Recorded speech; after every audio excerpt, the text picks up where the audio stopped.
So next what I'm going to show you are a bunch of pages I've already printed on the computer, and then after that we'll still hook this thing up to the computer just to show a couple of things that I want to demonstrate.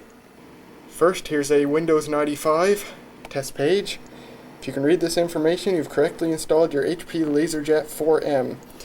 Now here's a couple of strange things when it comes to using this thing on the computer. Now the HP LaserJet 4 is automatically supported by everything from Windows 95 through to Windows 7, and maybe OSs later than Windows 7. I don't know, I haven't tested, and I know, of course, at least down to Windows 3.0 supports the LaserJet 4, just not natively. You've got to install the driver yourself.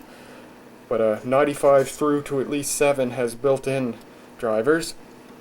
And something interesting is, with these OSs that have built-in support, they have separate HP LaserJet 4 and HP LaserJet 4M drivers, but as far as I can tell, they're exactly the same. They use this exact same driver here, HP PCL5MS.drv. Well, probably the first thing you guys are thinking, well, no, the 4M driver must have PostScript support. Well, here's the second weird thing, it doesn't. The LaserJet 4M driver is PCL only. If you want to make use of PostScript on this printer in Windows, you have to install a second driver, because Windows, again, 95 through to 7, also have separate PostScript drivers for the LaserJet 4. And the weird thing is, there's a PostScript driver for the LaserJet 4 and a PostScript driver for the LaserJet 4M. Those two drivers are, again, exactly the same. Very weird. They just must be there so, just so people aren't confused. They could have had just one LaserJet 4 driver meant for the 4 and 4M, but of course then that might confuse people, who don't want to try installing a LaserJet 4 driver on their 4M or vice versa. But yeah, the 4M driver, which you would think would have both PCL and PostScript support built in, doesn't. It's identical to the regular LaserJet 4 driver, and you have to install a second driver for PostScript. So that's kind of odd. So, on the computers I've installed this printer on, I actually have two printers installed. I have a LaserJet 4M PCL driver installed and a LaserJet 4M PostScript driver installed. And this is the PCL test page. If you turn it over here, this is the test I made in Windows 95 using the PostScript driver, and I named the printer HP LaserJet. Well, I guess it named it 4/4M PostScript. And you can see here the driver postscript.drv. And I think I mentioned back when I was talking about PCL versus PostScript, one of the cool things is that's just a generic PostScript driver, pscript.drv, that has no HP specific code in it, because PostScript's a standard. Any printer that supports PostScript, all you need is a generic PostScript driver, although I do see it does have a HP specific data file, so maybe that has some specific stuff in it for this printer. But yeah, once again, if we look at the graphic here, that's with PCL. If we look at PostScript, we get some coarse dots there, and that's probably because this is a raster image, and so when you try to print a raster image with PostScript, which is a vector image format, it has to rasterize the image, and as a result you get those artifacts there. Although the Microsoft Windows 95 looks pretty good, but maybe that's because that's solid black, and with the Windows flag we have some gray colors in there. That's a Windows 95 test page. Here's a Windows 98 test page, which is pretty much identical. Here's the PCL version. Again, notice the flag. And here's the PostScript version. There's the flag with, again, much more pronounced dithering and all the same drivers. So there's that. Now here's some graphics I printed. A slide from a PowerPoint presentation. I got a lot of them here. I tried a lot of different settings with this. First of all, of course, in PowerPoint, and probably a lot of other software, by the way, this was PowerPoint 2002 under Windows 98. When you print at least PowerPoint and probably a lot of other stuff, the default is to vectorize all the images and send them to the printer as vector images, and that would be ideal. But when I tried that with this slide, I got the print overrun error. And no matter what I tried, it wouldn't do it, even if I switched to 300 dpi. So what I had to do was, in software, I had to tell it to send everything to the printer as raster images. And then the printer was able to do it. But here's some stuff I printed. You can see some images here. I've put what settings that I set that weren't standard settings. So in this image, rasterization, and you can set what kind of dithering to use: fine dithering, coarse dithering, error diffusion, or no dithering at all. This is with fine dithering. Notice the vertical lines on Yoshi's snout there, and all the way down the image. So that was, also notice the blotching right there. So that's with fine dithering. Interestingly, I didn't expect this. Coarse dithering, which is the default, actually looks the best. Here's coarse dithering, and you can tell he looks much better here. The image is nowhere near as blotchy. It looks a lot smoother. Yeah, way better. Also notice this person here. They have sort of this halo effect around them in coarse dithering, which is what it's supposed to look like. That's what the actual image looked like, but in fine dithering, it's kind of just wiped out, and it looks kind of rough. I have stuff on the back of the pages here too. Yes, this was printed with PostScript. So PostScript is, of course, a vector image format. It was sent as a vector image, and it did print successfully. It was only with PCL that it couldn't handle the image in a vector format. This looks even better. This is the best looking. It looks quite a bit better than coarse dithering. PostScript, you know, vector images is where PostScript hits its stride. Of course, these two pictures here are raster images. These zip disks here. I think the reason it looks kind of weird here is because this is when I tried printing it with in PCL as a vector image, and it only got this far and then it stopped, so I just reused the page. So that's why it looks kind of dark over here. But this was a vector image, and it looks pretty good. You can't see any dots because again, with vector images, you know, that's where this printer hits its stride. It doesn't have to use dithering or any of that. Yeah, this produced the best looking image from this PowerPoint slide is when you just print with PostScript. So there's another reason to use PostScript over PCL. If I was limited to PCL, this would be the best I could get, but I can do better with PostScript. Very nice. This was with no dithering at all, so it can't print any grayscales, just straight black or white. No explanation needed here. And this is with error diffusion, which not only doesn't look very nice, but it actually gave a very interesting effect. Notice the seat right here.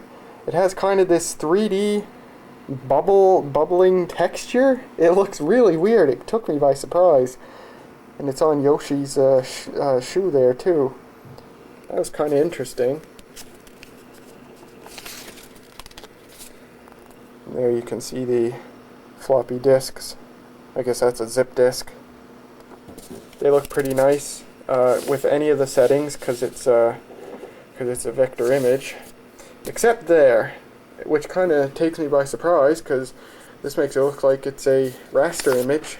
Oh, this is when I attempted printing with all the default settings, so PCL and as a vector image, but in 300 dpi. This is what it produced. And it just gave me a bunch of garbage here. Very interesting. That's not even printed in 300 dpi. That's in 600 dpi, so it really didn't like that. This was printed... Oh, this isn't 300 dpi. That's why it looks like crap. You can set down to 75 dpi in the Windows print dialog. So this is what 75 dpi looks like. I think even the very first LaserJet had at least 150, maybe even 300 dpi.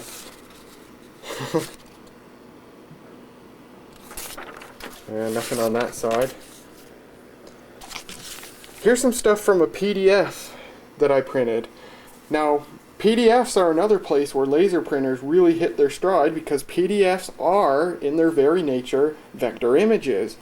Now, when they're produced correctly, that is, you can make a PDF that has raster images, and then you don't get any of the advantages of vector images. But if you make a PDF and make it correctly and use vector images, everything comes out very nice. This PDF uses vector images for the decoration here, but this is a raster image because it's a photograph. But take a look at the advanced logo there. Looks pretty nice. This was printed with PostScript. This was also printed with PostScript. The photographs came out pretty good though. You know, this thing's pretty passable when it comes to photographs. It's not photo quality, but if you're not printing photographs because you want to print photographs, if you're just using them for business use, this is by far passable for photo printing. So these two pages were printed with PostScript. This was printed with PCL, and you can see a difference here. The window trim, or the page trim, isn't solid black. There's been some dithering introduced. So yeah, it seems that with vector images, PostScript comes out better than PCL, but when it comes to raster images, PCL more often than not beats out PostScript. Quite an interesting comparison there. There's a bit of a fade effect you can see on the PostScript page here. It's much more pronounced on PCL. It looks more like blotching than a nice fade effect. Again, with PostScript, like the dithering here is much more coarse than it is with PCL. PCL produces much finer dithering. You can see this on the photograph too. There's the PostScript photograph, and if we look at the PCL photograph, much smoother, nicer looking. Again, because these are a raster image. Very interesting. And here again with a PCL. So let me grab the PostScript version of this page. Yeah, pretty much the same thing. PCL has smoother dithering. The consensus seems to be if you're printing vector images, use PostScript. If you're printing anything else, might as well go with PCL. And also, PostScript seems to handle really complex print jobs better than PCL. This was a PDF, and this is a vector image. So this is the PostScript version. You can see it renders the vector text pretty nicely. And this is the PCL version, quite a bit smoother. I know because my videos are made in standard definition, you probably can't pick this up.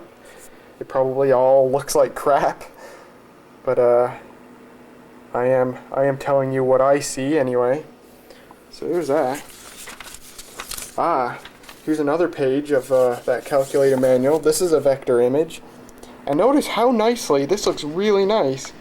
How it renders those shapes.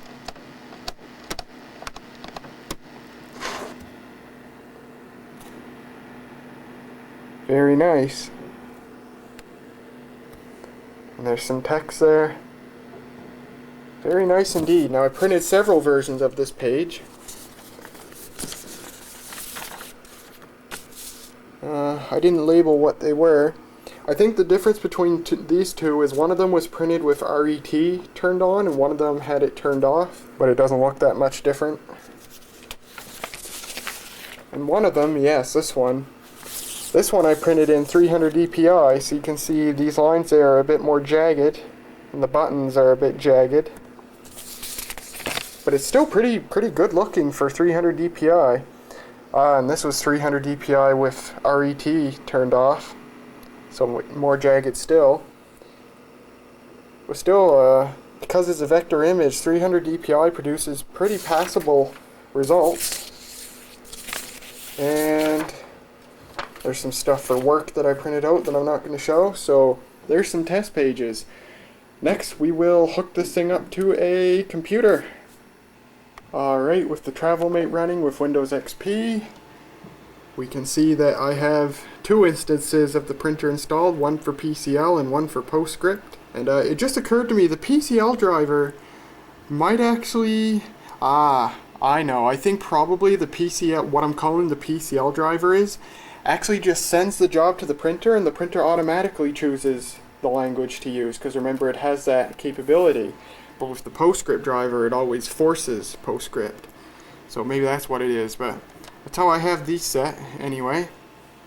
And as well as my other two printers. Can you tell that I'm an HP printer fan? Now looking at the Add Printer Wizard here, we can see that there's a LaserJet 4 driver, a LaserJet 4M driver, but they're exactly the same, and the PostScript driver is actually combined. I was wrong earlier when I said there were separate LaserJet 4 and 4M PostScript drivers. They're actually combined. And there's also one for 300 dots per inch, although I thought the regular PostScript driver had a setting for that already. I'll have to take a look. Maybe I'll install a third instance, one for 300 dpi, but I don't think I'd ever have a use for 300 dpi. So what I can do is, the first thing I'll test is the printer using the printer's own built-in font. So we'll use something that's not printer aware, the command line, and I gotta find the type list here. Let's see, what font do we want to use? I used Coronet last time. Let's with the 4P. Let's choose something else this time. How about Marigold? And a mistake I made when I tested the 4P was I left Coronet at its default size, so it was really tiny. With Marigold, let's have some fun, and we'll turn it way up. So Marigold is font number 26. So I've got to go to 26. Enter. And the size. Let's have some fun, and let's just crank it all the way up. maybe I shouldn't have it that big, or my test will take more than one page. It reminds me way back in elementary school, our one printer that we had in the whole school, because we were a tiny school, was an HP LaserJet 5P. And a very nice printer the 5P is. And it'll always be ingrained in my memory, the sound of it, because it has a very unique sounding feed motor. It sounds very different from any other LaserJet printer, and if you look up a video of the 5P on YouTube, you'll see what I mean. But something I always remember was, you know, in like grade 1 or 2, we'd go to the computer labs to write these really short stories that we'd then get to print out. And for some reason, I don't know why I always did it, but we used ClarisWorks. That was the Office software that we had. We didn't have Microsoft Office, but we used ClarisWorks. So I'd write my short story in ClarisWorks, and I'd set the font size to like 100 and print it out on the 5P, and the poor 5P, my story would take like 20 pages.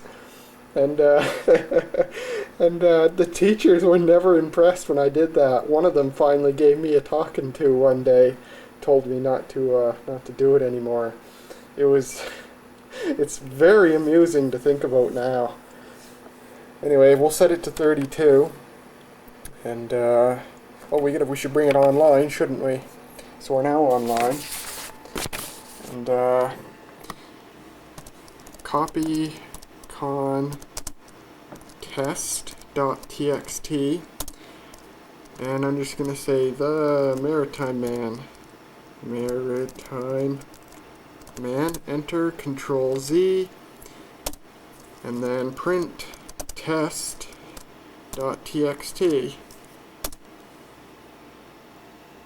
And the printer's now processing it. Quite quick to process. And this should be printing through PCL because that's the standard, or that's the default I have set to. I'm interested to see what this looks like. So we're printing Marigold size 32. Oh, that's pretty good. Not as big as I thought it would be. Neato. Let's have some fun. Let's crank it all the way up. Oops. We go to the PCL menu. I forget how high it can go. Alright, I should probably stop there. Copy, con, test 2. I don't even have to append a file extension, I don't think. Test. Control Z.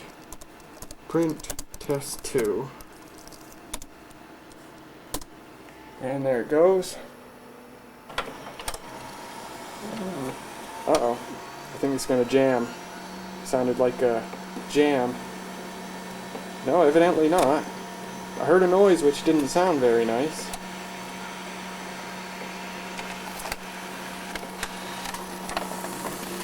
Huh, that's interesting. Didn't even print it correctly. Now, take a look at this. I set the settings so that the multi-purpose tray is used as a cassette, and when you do that, you get a new setting called lock, so you can lock either of them so the printer can't use them. I've locked the regular paper cassette, so now it's limited to the multi-purpose tray, and there's nothing in the multi-purpose tray, so it says MP load letter. So if I take this, and well, let me get a piece of paper first, or a few pieces of paper. Now again, our multi-purpose tray is broken here, but it should still be usable. Put the paper in, and when I do that, yeah, the message goes away. I pull it out, MP load letter. Push it in. Ready. So, let's find something to print here. Alright, I've devised another set of images in Microsoft PowerPoint. We're in PowerPoint 2003, so I'll be interested to see if the printer chokes on this like it did in PowerPoint 2002 under Windows 98. If I even get, I wonder if I even get the same settings here. Oh, you know what? I just thought of something. It's true, you do need to install the separate 300 DPI PostScript driver if you want to print in 300 DPI in PostScript. Because I remember now wanting to print in 300 DPI in PostScript under Windows 98 on another computer, and I couldn't do it. I just didn't have the option, so I had to install the second driver if I wanted to. We want landscape, I assume. What's advanced give us? Anything? Yeah. We can override the RET settings if we want, or the resolution. Half toning, sort of like how the printer simulates grayscales with dithering. So yeah, we don't get as many. We don't get hardly any settings here compared to Windows 98. I guess that's the thing when it comes to a printer this old, a printer that existed back in the Windows 3.0 days, is even though like Windows XP here has built-in support for it, the support's quite limited in the options you can select. Like Windows 98 gave me, you know, if I wanted to send it as a raster or vector image, or, you know, what kind of dithering I wanted, all that sort of stuff. I don't get that here. Alright, so we're printing this in PCL. Let's see if it chokes. I've got Page Protect turned on. We'll see if it jams too. It may jam. It may very likely jam. Actually, we can watch the rubber foot come down when it starts printing. The page doesn't even look like it's sitting right. I guess it is. We'll see that rubber foot come down and probably not work right and jam.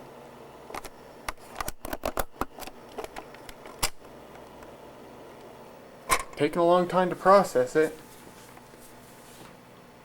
And this is with PCL, not even PostScript. Yeah, it's screwed up. Paper jam. Oh boy. Oh, you know what? I think what I have to do is actually I've got to shove the paper a bit further up. Yeah, it wasn't shoved up all the way. I think now it should work. try that.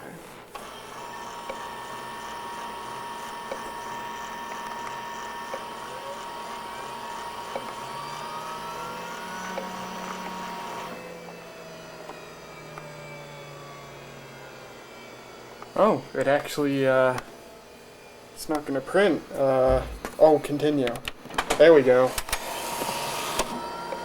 And it got it that time. I think I missed the rubber. Oh, good God, it's taking in all the pages at once. Oh, this is a travesty.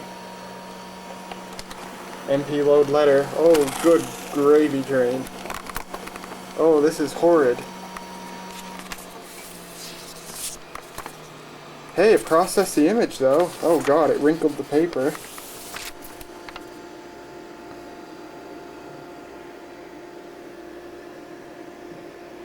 I did everything correctly.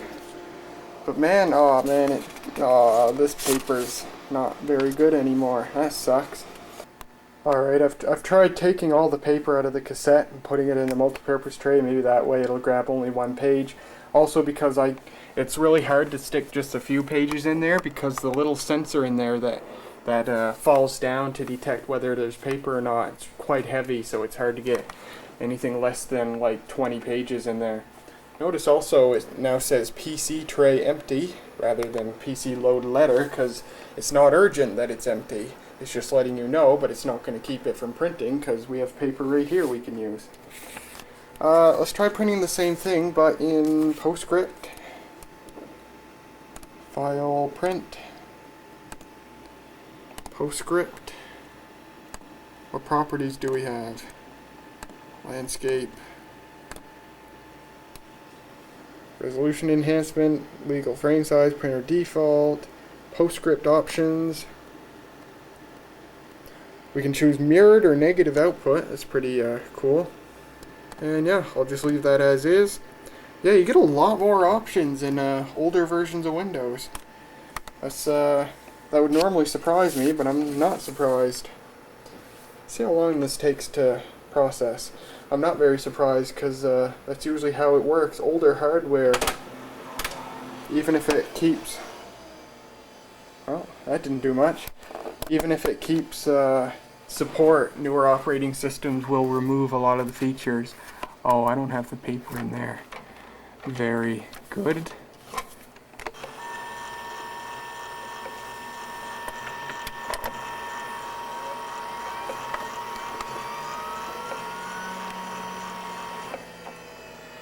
Continue. And no, it didn't even attempt to take in the page.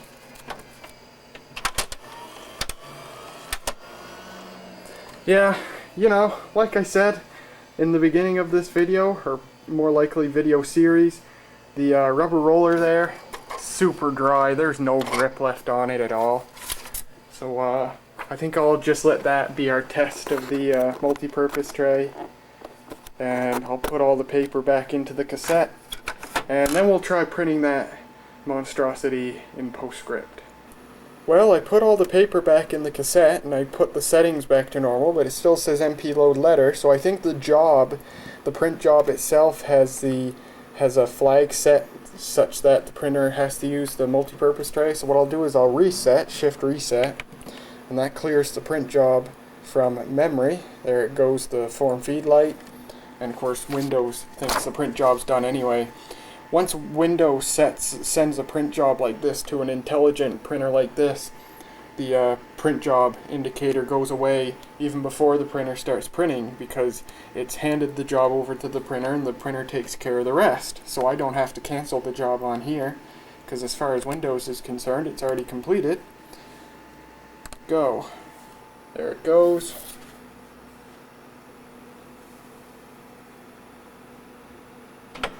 That's interesting. Under Windows 98 it took over a minute to process a PowerPoint slide in PostScript. Maybe it's just a difference in the drivers.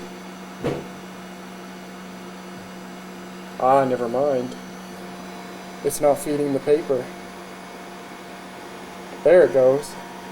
Okay, so it was still processing it.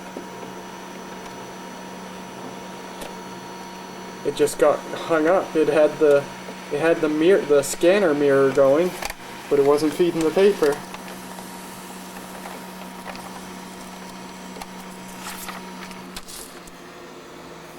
So there is PostScript versus PCL. There are some differences. PostScript looks a little bit better, I have to say, which is interesting. I didn't expect that. The PCL version looks a bit rougher, and the vector images look about the same.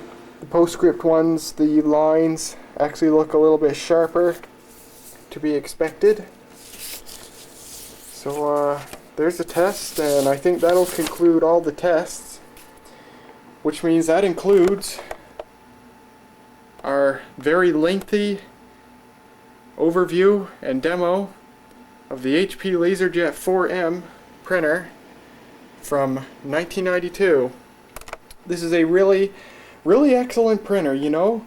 These came out 23 years ago, but they're still very usable today, not only for text, but for images as well. You know, not photograph quality, again, but for anything other than, you know, wanting to print photographs. If you just need to print images, you know, for business use, like PowerPoint slides or whatever, this thing does just fine for that. There are a couple of instances where you get a hang-up, where you get, you know, it shows its age, like under Windows 98, I tried to print a PowerPoint slide, and I had to print it under PostScript because the printer just puked when it tried to print it with PCL. Not even because it didn't have enough memory, just because it couldn't process it fast enough.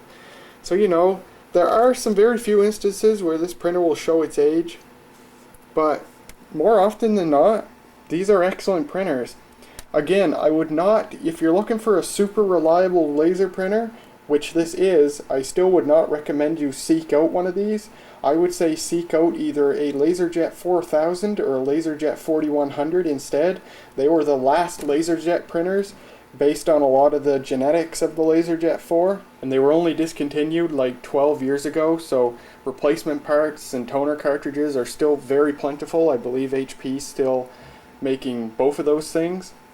But if you come across one of these for free or extremely cheap and it works, or it doesn't seem like it'll take a lot of time and or money to get working, absolutely get one of it, if you can make use of it, that is, because of course these don't have USB connectivity, only parallel and serial standard. Or if you get a JetDirect card, you can get an Apple serial port or Ethernet. If you can get them under circumstances that won't be inconvenient, these are an excellent printer. And they're just, of course, really cool. A really nice piece of history. And when you learn about what makes these things tick, like I've done in preparation for this video, you learn a lot of cool things about LaserJet printers in general, and even computer printers in general. You know, things like different printer languages, you know, PCL versus PostScript. When's one better than the other? You know, why do both exist to start with? And, you know, just things how printers process print jobs and why a printer needs memory and all that sort of stuff. It's been really interesting learning about this printer. I shall be keeping this, and I'll probably put it into regular use. I'll probably keep it right here and use it for school, to print out stuff for school. I'm still waiting on a new toner cartridge for the 4P. If that comes and the toner cartridge works, I may switch this out for the 4P, just because the 4P is a smaller printer. But yeah, I will definitely keep this, and whenever appropriate, I'll definitely put it into regular use. So I'm really glad I found this thing. I'm glad I got a hold of it before it was junked, because that's where this thing was going. This thing was gonna be junked. But I saved it, and it's a perfect working printer. Only thing wrong with it, the multi-purpose tray door is broken, and the pickup roller's pretty much useless. I don't care, I'll never use the multi-purpose tray. I have no reason to, you know, I never use it for anything. So, yeah, I'm totally glad I have this, and I'll certainly make use of it. Well, there you go, guys. If any of you stuck around for this whole series, I really appreciate it. I didn't expect it to be this long. I'm awful sorry it was. Or if you're glad it's this long, then I guess I'm not sorry. Sorry, not sorry. But there you go anyway. I hope you enjoyed, and I will see you next time. And how nice is that? Take a look at this. Look at how fine those lines are that it's able to draw. Very nice. This was pretty fancy in 1992.